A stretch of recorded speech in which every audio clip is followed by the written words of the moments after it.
And the number one book I recommend is this, which is The Daily Stoic by Ryan Holiday.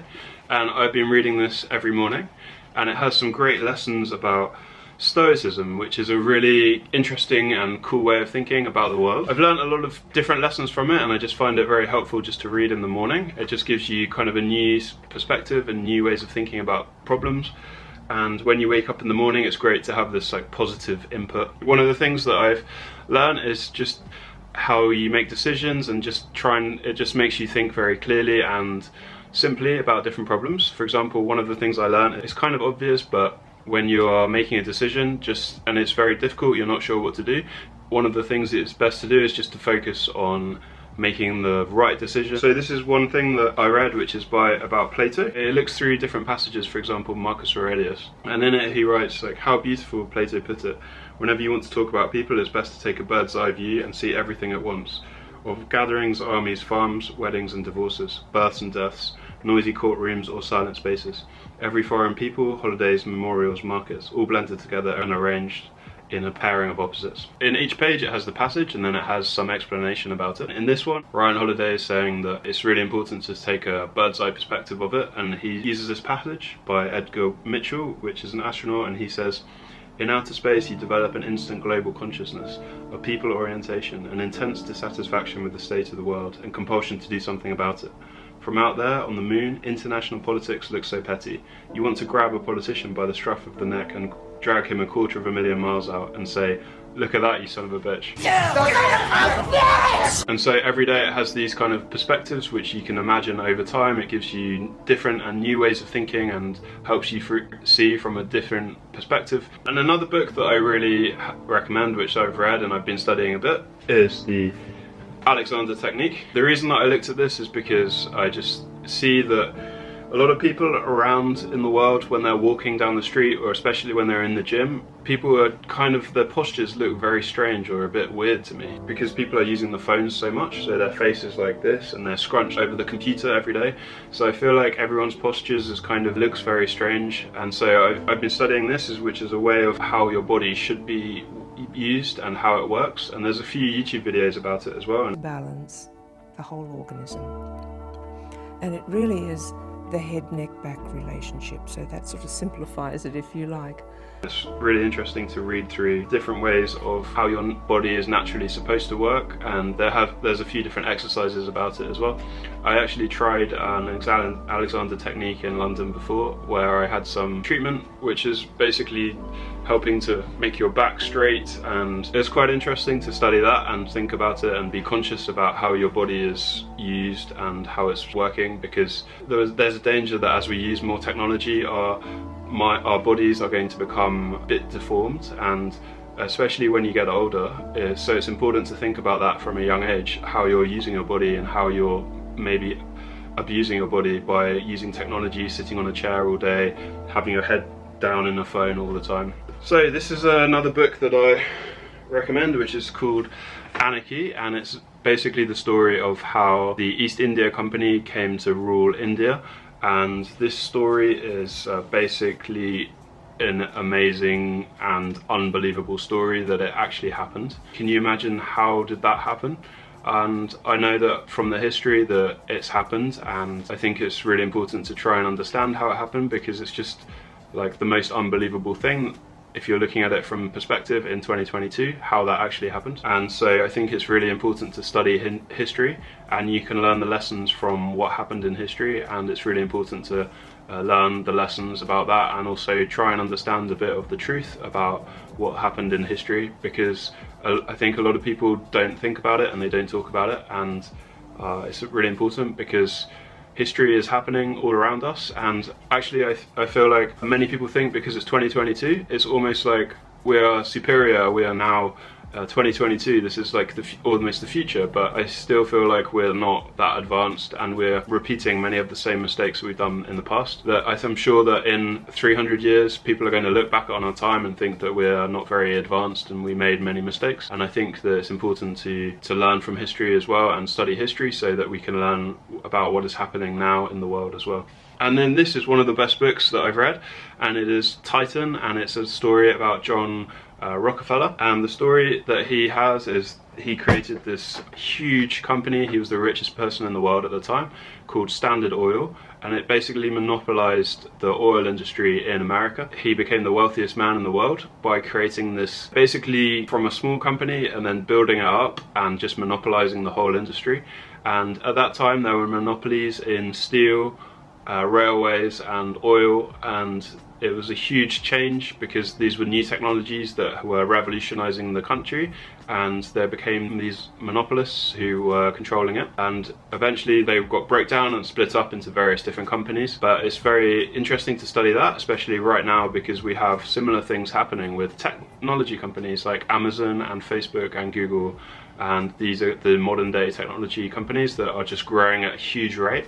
And so we're kind of seeing this happening again with technology becoming natural monopolies, just like the oil industry. And the question is, are these going to get broken down, or are they going to continue to grow? And there are also some warnings as well about having these huge companies that are monopolies and they have enormous power over consumers. I think it's so important to study history because you can learn lessons from today. This is one of the best books I've ever read, and it's called On Writing by Stephen King. This book is actually an amazing story. And so I was reading it, and the first part of the book is a story about Stephen King's life and how did he grow, how was his life as a writer. And so Stephen King was an alcoholic, and he talks about that in his book and his struggles to be a writer and how he grew his career. And then I found that there was a huge change in this book around the middle part of the book, and from then he just goes straight into talking about how do you write really well, and just giving like amazing lessons about how to write amazing English. I found it very strange how it just suddenly changed for that part of the book, and then at the end I realized that he actually had a car crash in the middle of writing this book. It was quite a serious accident that he had. And as he was recovering from the car crash, he was really struggling, and he just wanted to he just put a huge amount of effort to put down all of the ways that he writes, and lots of lessons in there. And I learned so many things about writing from that. One of the things is how he used to write a big piece of material. After he'd finished a manuscript for a book, he would then take a few weeks on a holiday, and then he would come back to it. It would be like a fresh look at it.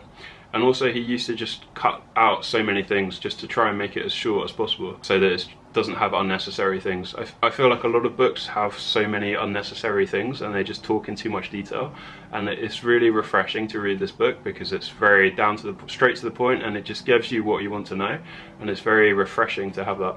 It's also a really good book to read if you're a video creator or a content creator, or any kind of marketing, because it just talks about how do you write really well and all the lessons and the words to use and things like that. One of the things that struck me in this book, which is that he said, on writing, what is writing? And then he says, it is basically telepathy.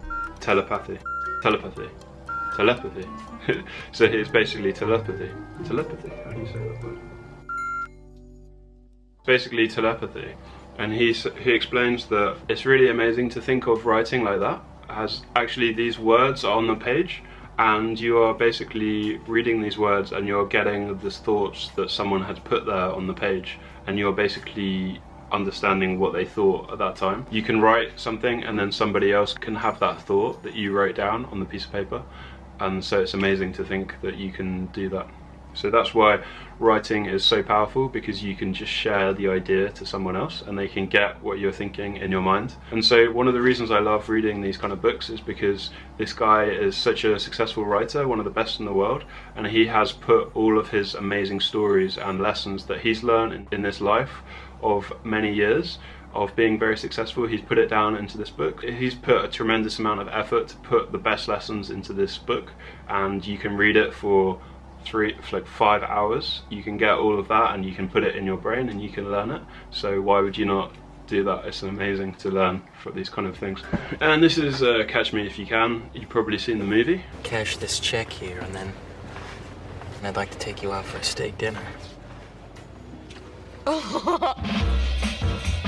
you a real life pilot? I sure am, little lady. And the reason I think this is an amazing book is because it's actually much better than the movie. To read it in the book, because it's much more rich. It has many things in there that weren't included in the movie, so you can just understand much more deeply like what actually happened, instead of this movie, which is quite a lot of fun, but this goes into more detail about what actually happened and you can understand it much better. So it's definitely better than the movie. This is a great book, which is Who is Michael Ovitz? And Michael Ovitz is a founder of CAA, which is the biggest agency in Hollywood, managing a load of the actors, and has some very interesting deals that he was involved with, and grew this huge company. And it basically talks about his rise to growing this company and how it works. So it's really interesting to have a look into this world and see how things work, because it's so different to other areas. It's so unique as well. And it has many different and new ways of thinking about things, and one of them is how he would just represent many different actors that were competing with each other, and they would say, is this a conflict of interest? And he had a saying which is no conflict, no interest. So he would just get involved in many different deals that are related to each other. He also had an interesting way of building the agency where anyone in the agency can promote the work of the actors. It's not like one agent manages one actor, it's like everyone manages everyone together. So this one is a bit of an interesting read, and he's a controversial figure, Fidel Castro. And the reason I wanted to read this book is because I think it's important to understand different perspectives, especially with what's happening in the world at the moment. And it's interesting to read about the different perspectives and how did they come from where they are now, and what made them think in the way that they do. And it's really important to try and read the different perspectives and try and think about that, not just these perspectives that you know, and just try and have new ideas. And so it's quite an interesting book, and interesting to read about how Fidel Castro thinks and how he does things. And there's definitely, you can understand his logic and how things work. And so I really think it's important to read different perspectives around the world. This next book is a book that I think is really good if you're building a company, which is called How to Hire. It's because hiring is the #1 thing that you're going to do in a company, or as a startup entrepreneur. It's one of the most important things. If you can hire amazing talent, then you can grow the company really well. And when you're building a team, you want to have the best team. So this basically goes through everything about how to hire, from writing an amazing job description to hiring people and the interview process. So one of the things I learned is how there are many job descriptions are actually very dull and boring, and so it's really important to try and make an exciting job description and try and think about the goals that they're going to have in the company, and not just writing down like a bland responsibilities and into the job description. Another thing I learned is he's actually got a really good scorecard in the book, the person you're looking to hire, because if you're thinking vaguely about the kind of person, you're going to have trouble hiring really good people. But if you're very specific about the kind of person that you're looking to hire, then you can get really good, talented people. So it goes into thinking, why would someone be looking for this job? What would they be doing now? Try and think of the persona of the person you're looking to hire, and then you can, when you know that, then it's a lot easier to write a good job description for that. Another thing I learned is when you're interviewing people, that it's very important to look through the pattern of what they did before, because normally the pattern will continue. I know this is kind of obvious, but when they had a lot of troubles before, it's likely to continue to have troubles. And a really good question to ask in an interview is, what is your biggest achievement? And the reason that this is a great question is because you can see their perspective about what is their biggest achievement, and is it amazing or is it not that amazing, and you can try and see clearly if they have achieved things before or not, because if they haven't achieved things before, then they're unlikely to achieve things in the future, if you can imagine that the pattern continues. So trying to look at the achiever pattern that they have had before, and then just trying to attract, gain the best players, and it has a scorecard for how you can evaluate how good these people are, and an objective way that you can evaluate it. Because a lot of people hire people just based on emotion or just a feeling that they like that person, which is just a terrible way to hire. And the hiring process is so inefficient and so rubbish. It's like a very inefficient process, so this gives some ideas about how to make it better. What is your next book? And then the other book that I read that I really recommend is Traction, and this is basically an operating system for a business. It looks at the roles and personalities of a company. So if you have an entrepreneur who's a creative type, you normally want to pair it with someone who's an integrator and more of a managing type, and you want people to be doing what their skills, their best skills are. And then it also gives you different kind of ideas for how to run effective meetings, and also the cadence for having effective meetings, and also to have the metrics. You want to give a scorecard for every single part of the business and try and measure the KPIs in every part of the business, and then go through that in every meeting.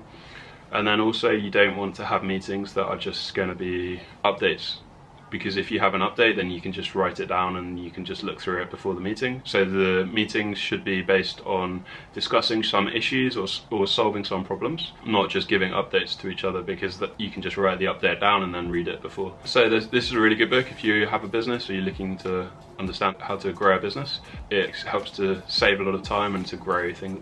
There's some really good videos also online about this topic, about traction, so you can check it out as well. So these are the 10 best books I recommend to read in 2022 and 2023. Hope that's helpful. What are the best books that you like? Let me know in the description. Have you read any of these books? What did you think? And thank you. See you in the next video.